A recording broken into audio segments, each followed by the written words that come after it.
For the next 24 hours, in recovery, we live life one day at a time, an idea requiring enormous amount of faith.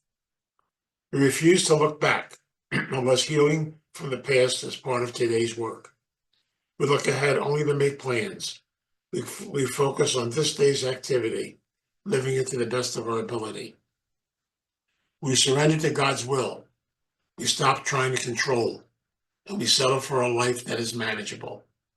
We trust our higher power's will for us, that it's good, generous, and with direction. Some of recovery is accepting powerlessness. An important part of recovery is claiming the power to take care of ourselves. We will never be called upon to do anything that we won't be empowered to do. Today, I can call upon an energizing power source to help me. That power is God.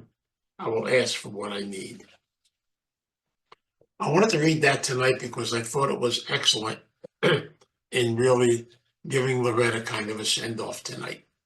Because I really believe very deeply in the power of faith, the power of prayer, and the power that God is constantly guiding us. So tonight, what I wanted to do basically is continue the series on the iceberg theory.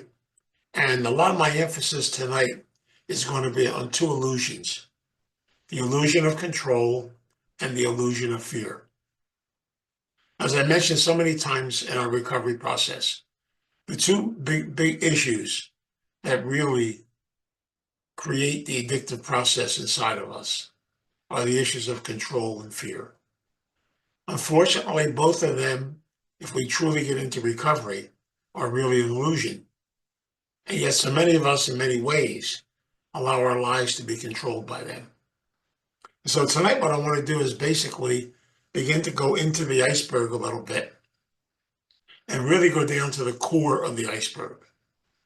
You know, a long time ago, I had the wonderful opportunity of spending time about a great man who wrote a beautiful book, John Bradshaw. He wrote a book called Healing the Faith That Binds You. And I've been to many of his workshops. He did a lot of workshops on PBS when he was with us. And I love so much about the way he looked at this concept of the iceberg, and that the core root of the iceberg is the concept of not knowing who we are, not being able to accept who we are, as he referred to it as living inside of ourselves, the role of insanity. And he talked about this concept of illusion, and that so many times in life, especially when it comes to control, we kind of have what I call the illusion of control. And I find that amazing. So many times we actually think we're in control, and we're not. So many times we think we have things together, and we don't. So many times we have a tendency to think that we're running the show, and we're not. So the beautiful part about that concept of illusion is that many of us, because of our ego, have a sense that we really are in control. So one of the things they talk about in the iceberg are the areas of insanity. You know, fear and control are two powerful forms of insanity. And so many of us kind of live in that little world. Why? Because I'm afraid. I'm afraid to truly find out who I really am. I'm afraid to be myself. I'm afraid of the discovery of who I am as a person. And that's why so many times in life, we have a tendency to look for who we are on the outside. We can't do that. And so some of the major areas of this insanity about the illusion is the insanity of self-centeredness, grandiosity. We really think that very basically, that in some cases, that we really are the one that's running the show. We really feel like we can handle everything.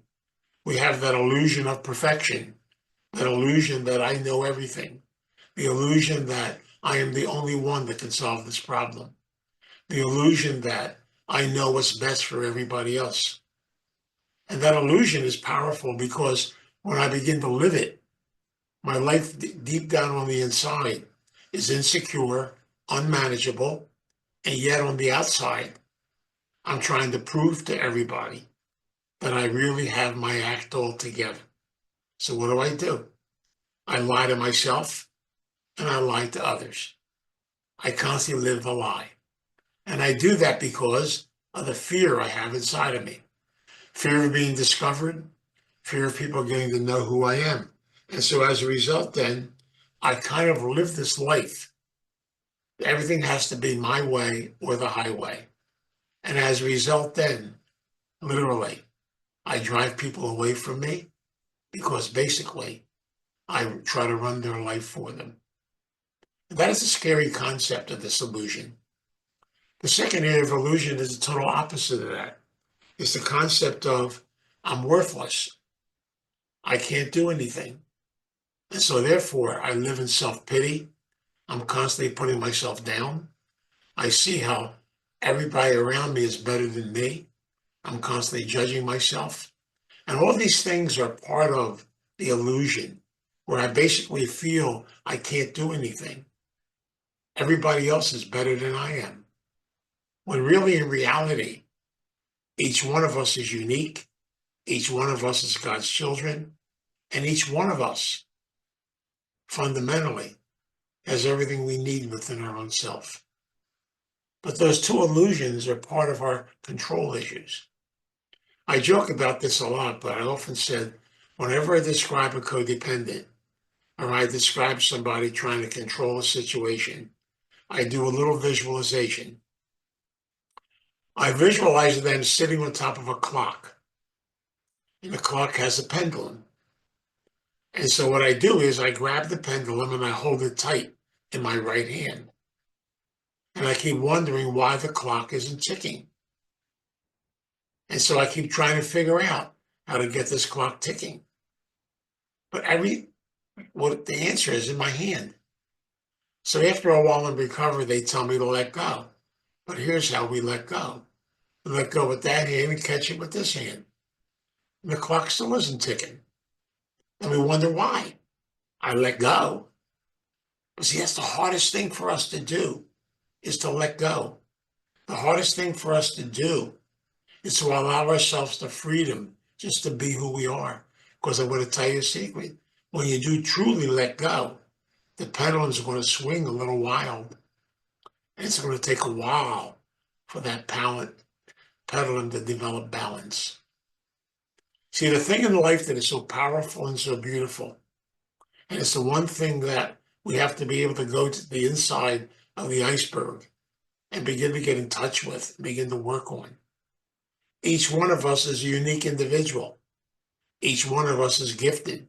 Each one of us is talented. Each one of us basically still haven't learned the concept. You know, I joke about this again, but years ago there was a comic strip called Iggy. And Iggy used to say this all the time. I've met the enemy. The enemy is me. We are the ones that are toughest on ourselves because we have this fear inside of us. And fear is something that's going to can cripple you, can hold you down. Fear that I don't belong. Fear that I won't be accepted. Fear that people won't like me.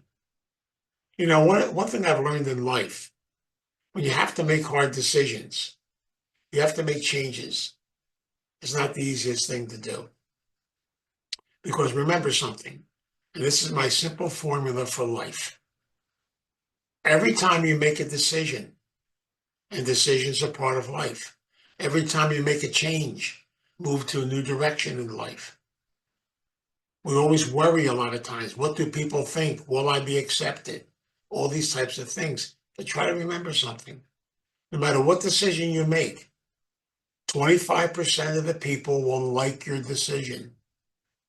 25% of the people will hate your decision. And 50% won't give a damn one way or the other. So in reality, I have to realize the fact, what am I doing? I'm looking for approval from all these people, when in reality, I have to just basically look within my own self. And that's why we have to learn how to break the illusion. We have to learn to let go. We have to learn that we're not doing this by ourselves. We did the reading tonight about faith, about belief, about knowing that something's guiding us on this earth. And to me, that is the key to melting the iceberg.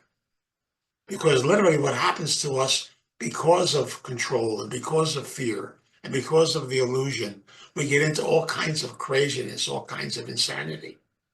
You know, we get on a pity pot, we make ourselves crazy, we judge ourselves, we're hard on ourselves because we think everybody else is judging us. But we are the judge. We do it to ourselves. And I realize now over and over again, why does it take so long for us to come to the awakening? Why does it take so long to have that spiritual awakening? To come to a realization of the beauty of who we are as a person. And yet, it's because deep down inside, we're scared. We're afraid. We're afraid to move forward.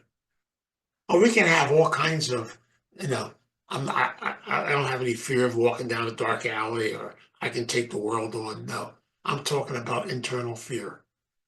Fear that comes from your gut and your heart.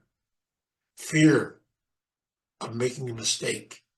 Fear of not doing it right. We drive ourselves crazy sometimes being so rigid. And that's part of the iceberg too, the rigidity. Things always have to go the way I want them to go. We get scared of change. We get scared of new things. We get scared of opening up new doors. We get scared of things moving in a new direction. Loretta and I were talking about that today. You know, there's a change taking place at starting point. It's a younger change. It's people with new ideas moving in new directions. And it's exciting in very many ways because I don't know what they're talking about, but it's exciting.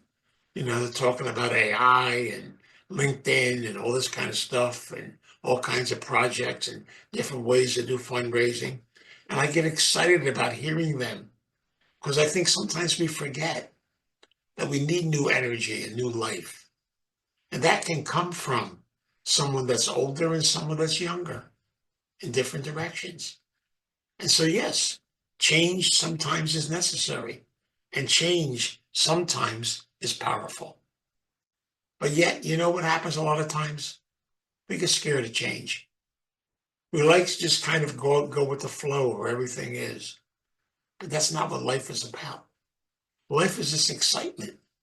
Life is this change process.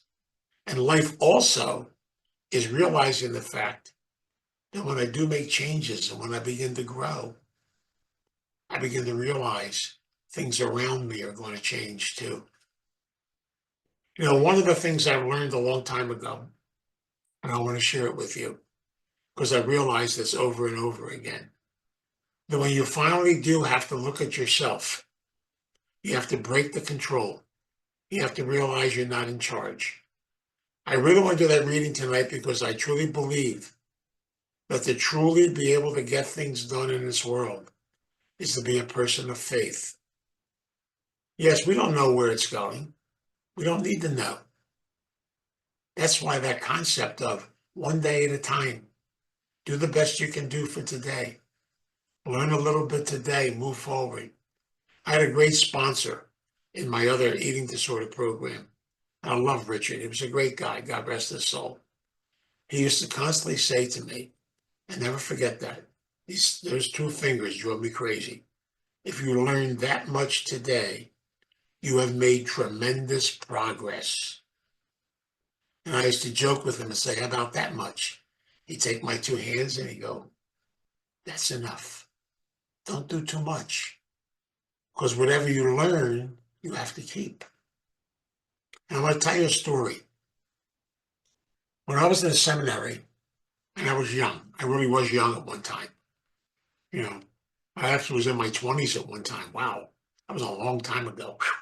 But anyway, we had this professor at, at Mount St. Mary's Seminary when I was there. His name was Father Pete Code. And he was my teacher when he was 92 years old. And I got the biggest kick out of this man because we tried pulling tricks on him, all kinds of stuff, because we figured he's old, you know. He probably should be in pasture somewhere. on a rocking chair. But every time we did stuff to him, he just had this patience with us. For example, we actually took the chalk off the chalkboard and put cigarettes in its place. So when he went to write on the board, of course, the cigarettes would crush. And he kept doing it. He kept doing it till he got through all of them. And then he said, well, I guess there's no chalk. So I guess maybe for today, we have to just take the rest of the day off because we can't teach today. We will teach tomorrow. And he walked away. Then he come back the next day, and one of the guys wanted to be wise again, brought a newspaper into the classroom. And while he was teaching, he opened up the newspaper and started reading it. And very quietly, Father Pete turned around and said, Mr. I'm not going to use his name, come on up here with that paper. I want you to tell the whole class today all the exciting news that's going on in the world, all the stuff you just read in that paper. This would be an exciting class. Please take over. Well, he taught us so much, that man. You know, because he had something. He had a sense of youth and he had a sense of wisdom. He had experience. But he had patience. And he knew that everything in life doesn't happen overnight. That's why recovery it's not a quick event. It's a process, a little bit at a time. I remember people saying to me many times, you know, I get into recovery, they gave me a sponsor. I did the steps. I went through them all. And we got them all done, you know, in 3 weeks. She said, well, I finished that part of my recovery. I did the steps. I'm done. And I used to say to him, no, you're not. You're just starting. Because the steps are a way of life. They have to be nurtured. They have to be discovered. They have to be really on the journey, a little bit at a time. And every day of your life, you're going to experience a little bit of the 10th step, a little bit of the 4th step, a little bit of the first. Some days, you're going to find yourself powerless, usually every day. And then basically, you begin to find yourself that you need a sense of faith, a sense of growth. That's what you have to be able to believe. Believe that all good things will come. They will happen when they're supposed to happen. And I've been connected to the starting point now for 48 years. And I've seen the miracles. I've seen things change. I think people grow. I think counselors have come. Some have died. They're all part of our family. They're all connected together. Each and every person that has connected to us is a piece of the mosaic that's being built. And that's why every one of us, and all of us in this lecture tonight, all of us in these little boxes are part of the mosaic. I kind of like Zoom because it's all little boxes. And when you make a mosaic, you put little boxes together. It's very neat. And we're all part of it. We're all connected to one another. And that reading said it so beautifully that the gift of faith, the gift of belief connects us to one another. And every one of us needs each other. Each one of us are brothers and sisters to each other. Each one of us learns from each other. That includes you too, Gene. Oh, we all learn from each other and we all grow. I have to say that because it's self-fully. What can I tell you? He lives in another state. But the bottom line is we have to be able to laugh, to be able to loosen up. And that's part of melting that iceberg. It's not about just looking at my life and going through my issues and saying, I got this issue, I got that issue. Calm down, relax. We all got issues. Aren't they wonderful? They're fantastic. They're part of who we are. Now, are you going to get all your issues settled in this life? Of course not. You know, I joke about this, but I say, you know, I probably got a lot more work to do about maybe 15, 20 years after I'm dead. So I got to keep making meetings. That's what it's really all about. It's all part of a process of learning. It's family. It's being connected together. So nobody really leaves. Loretta thinks she's leaving, but she's not. But the bottom line is nobody leaves. We're all connected together. We're all part of one another. Yes, People come, people go, different teachings, different process, different learnings. But that's the energy. That's what it's really all about. That's the sense of family, the sense of being together, the sense of learning, the sense of growing. But to do that, you really have to be able to release that illusion that we have inside of us, that I can control life, that I got to do it perfectly. Do me a favor, will you? Do nothing perfectly. It's so much more fun to make mistakes. So much more fun just to screw it up every once in a while. You have to laugh a little bit. It's part of life. We learn these little things as we go along because as we go through change, you're going to realize something in life. Some people that I told you were like it. I remember when I left the priesthood, my Italian family wasn't exactly thrilled with me. They basically, I'm not going to go back and tell you what they said. I basically wasn't accepted for a long period of time. When I got married, oh boy, I really got it. I got both barrels. My aunt said to me, little boy, you don't know what you're getting into. And basically, I realized today, I wish I could just tell her, but I can't. I'll tell her spiritually. I love what I've gotten into. I love being able to experience the things in my life. And I look back on my life today, I don't regret any of it. And yet, for a long period of time, I did. I look back on my life today and I realize everything happens the way it's supposed to happen, but it happens in God's time. And the hardest part for us in melting the iceberg is to go to that core, go to that center, go to the illusion, and just realize we have to learn not to look at ourselves negatively. We have to learn to love ourselves. We have to learn to celebrate who we are. We have to learn to respect and honor who we are. We have to learn to care about ourselves. Because when I do that, I'm growing spiritually, and then I'm able to relate to others and connect to others.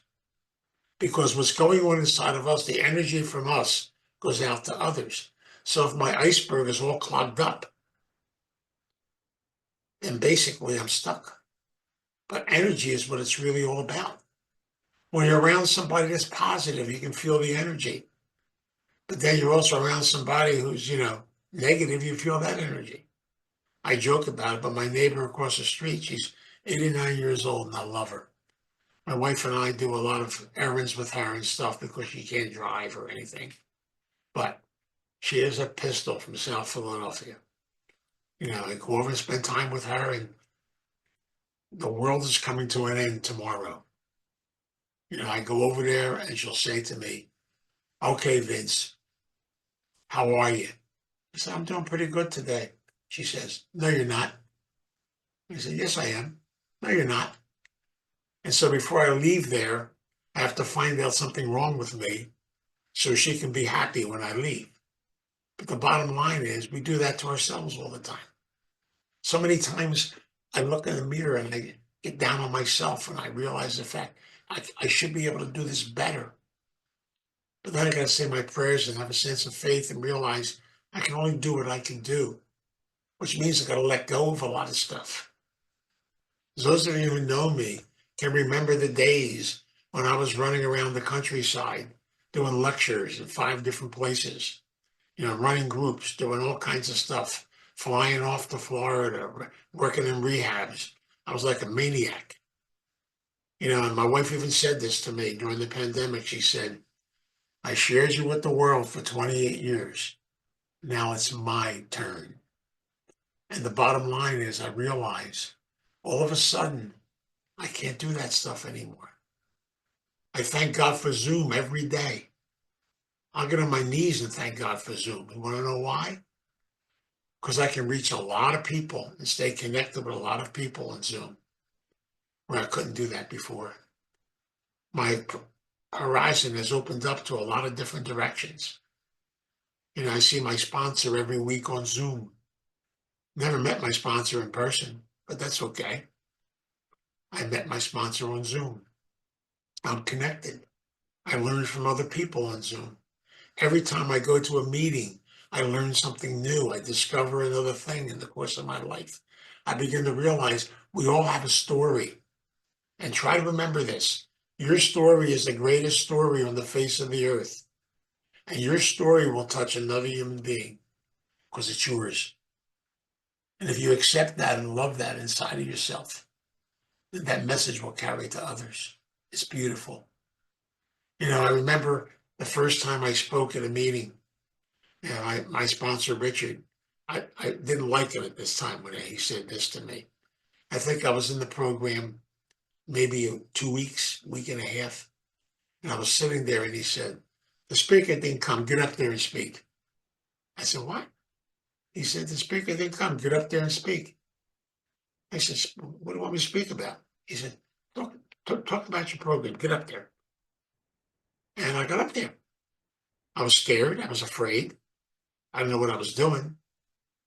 But he said, just say a prayer and talk, will you? So I said a prayer and I started talking. When I got done, two people said to me, that was pretty neat, Vince. Thanks for sharing it. I said, what did I say? I couldn't remember. It's amazing. Always love telling the story. And this is how life is a lot of times. When I was running Starting Point, it was a halfway house in South Philadelphia. I brought a lady for treatment to a place called Riverside House. And I dropped her off for treatment. I was a priest at the time. I had lunch with the staff, and the staff said to me, why don't you give the lecture at 1 o'clock today? It was 10 of 1. I said, really? Oh, yeah, he said, good. Be good for you to speak to the patients. So for some reason, I was always told to say yes. So I said yes. I went up there. I said, what shall I talk about?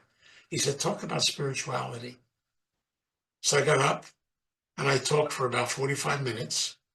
When I was done, the director came up to me and he said, Father, that was pretty damn good. He said, why don't you come back and do that once a month?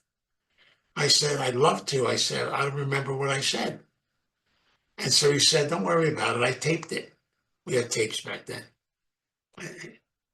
He gave it to me. And on my way home, I played it in the car. It was pretty damn good. I got a lot out of it. It's totally amazing. But it was so beautiful how life works. I gave that talk. And then after the talk, a lady came up to me. I will never forget this. This is how recovery works. She came up to me and she said, can I talk to you? I said, sure. She said, are you a priest? I said, yeah. I just want to tell you, I hate priests. I said, okay. And then she proceeded to tell me what she thought of my talk. She wasn't very flattering, and the language she used wasn't very nice.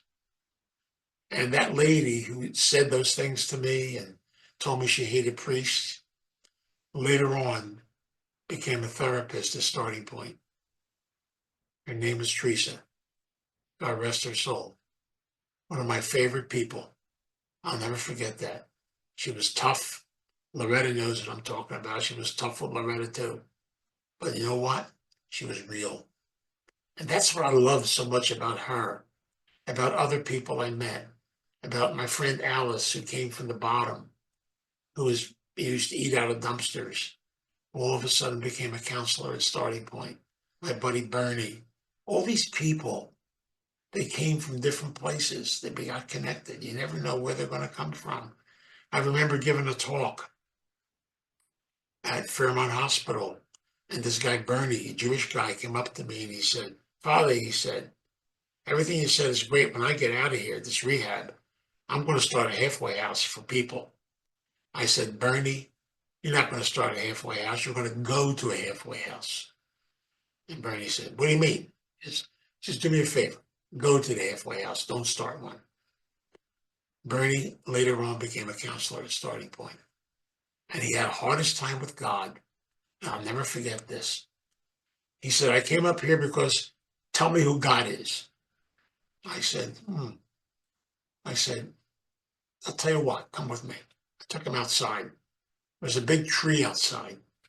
I said, Bernie, come out here every night.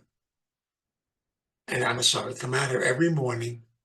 I want you to hug this tree and tell this tree to keep you sober. Now come out here at night, hug it again, and thank it for keeping you sober. I'll be back in a week. Let me know how you make out. Came back a week later. I said, did you hug the tree? He said, yeah. Are you still sober? I said, yeah. Tree's your higher power. Leave me alone. Don't bother me no more. So I realized over and over again, we have to be able to realize these things.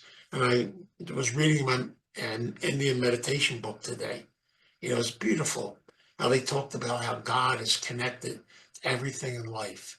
And that really in reality, your whole entire day is a prayer. We are a walking prayer. And so to be able to melt the iceberg, I got to be able to open up my faith, open up my heart, to be able to realize that the energy in me is a walking prayer. And it helps to melt, to bring people closer, to be connected. Yes, there's going to be disappointments, and there'll be some people that will fight you on that. And that's okay too.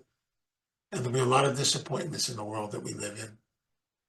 I checked something, maybe you checked it too. I don't know. Last time I checked, the world we live in is dysfunctional. It's dysfunctional by nature. Now I got a choice. I can get my brain all caught up in that dysfunctionality, or I can work on my journey, my recovery, and realize the fact that I have to live in that dysfunctionality. I don't have to be it. My journey is within me. That's the connection.